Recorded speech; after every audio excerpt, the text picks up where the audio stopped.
वृक्ष कब बनता है, कोई भी बीज है वो वृक्ष कब बनता है, उसके लिए भगवान कृष्ण गीता में एक बात कहते हैं और कहते हैं यत् करोसि यत् स्नासि यज्ज होसि ददाति यत् पश्यति कौन्तेय तत्कुरु मदर्पणम।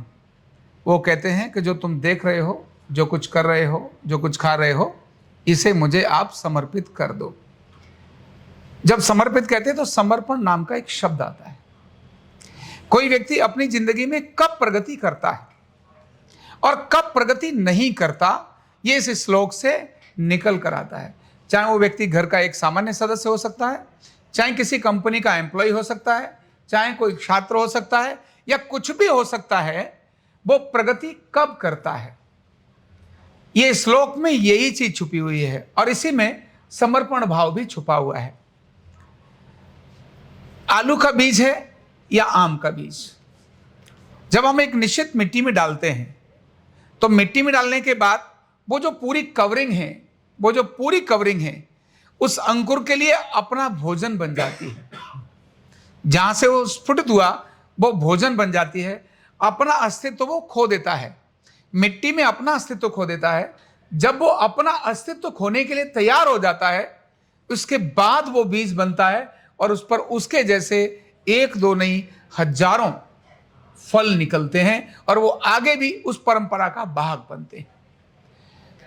स्त्री और पुरुष के साथ भी ऐसा ही होता है। अनेक सारे स्पर्म ओवम के आसपास घूमते हैं। एक स्पर्म ओवम में अंदर जाता है और अपने को समर्पित कर देता है।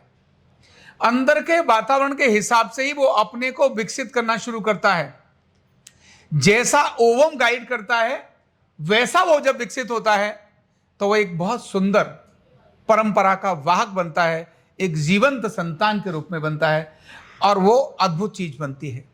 ध्यान रखना, इससे सीखने के लिए क्या मिलती है। हम किसी ऑर्गेनाइजेशन में जाते हैं और वहां जब अपनी इफ एंड वर्ड्स, अपनी कंडीशंस जब लेके जाते हैं तो हम न यहाँ के रहते हैं न वहां के रहते हैं।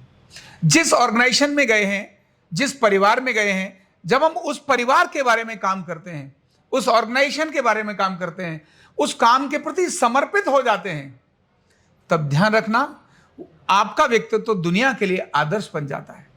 अगर आप छात्र हैं तो अध्ययन में आप जब रत हो जाते हैं, वही छात्र जो अध्ययन में रत होता है, जिसके पास इफ एंड वर्ड्स नहीं होते, जिसके पास अपनी शर्तें नहीं होती, मेरा ऐसा होगा तो ऐसा करूंगा, वैसा होगा तो ऐसा करूंगा, जिसकी अपनी शर्तें नहीं होती, जो शर्तों को एक्सेप्ट करता है ऑर्गेनाइजेशन की, जो शर्तों को एक्सेप्ट करता है उस भूमि की, जो शर्तों को एक्सेप्ट करता है उस ओवम की, ध्यान रखना वही प्रगति पर जाता है। जब तक वो अपनी शर्तें लगाएगा, अपनी कंडीशंस लगाएगा, वो न खुद प्रगति पर जाएगा न ऑर्गेनाइजेशन प्रगति पर जाएगा। इसलिए जब भी कहीं काम करना है, अपने मन को उस पर्टिकुलर फोकस पर लगा दीजिए। फोकस आपका वहीं लेकर आइए जो आपको काम करना है। जब आप उस काम को करेंगे तो रिजल्ट निकल कर आएगा। अंग्रेजी का एक सेंटेंस है जो इसको पूर्ण करता है और वो कहता है where focus goes energy flows result follow. जहां आपका फोकस जाएगा वहीं पर अपने आप एनर्जी लगेगी और रिजल्ट अपने आप आ जाएगा। रिजल्ट को लाने की आवश्यकता नहीं। दूसरे वाक्य बोला है, एफर्ट्स जब ठीक होते हैं तो परिणाम अपने आप ही ठीक आता है। अगर एफर्ट्स ठीक नहीं है तो परिणाम भी ठीक नहीं होगा। तो भगवान कृष्ण ने जिस बात को बोला कि हे अर्जुन, तुम जो कुछ कर रहे हो मेरे को समर्पित कर दो, केवल काम पर फोकस करो, अपने अच्छा या बुरा इफ एंड वर्ड्स नो कुछ भी नहीं, जो तुम्हारे लिए निश्चित किया है तुम उस पर काम करो। कृष्ण की गरीब कितनी बड़ी सीख हमारे लिए, हमारे जीवन को एक ठीक दिशा देने का कारण बन सकती है।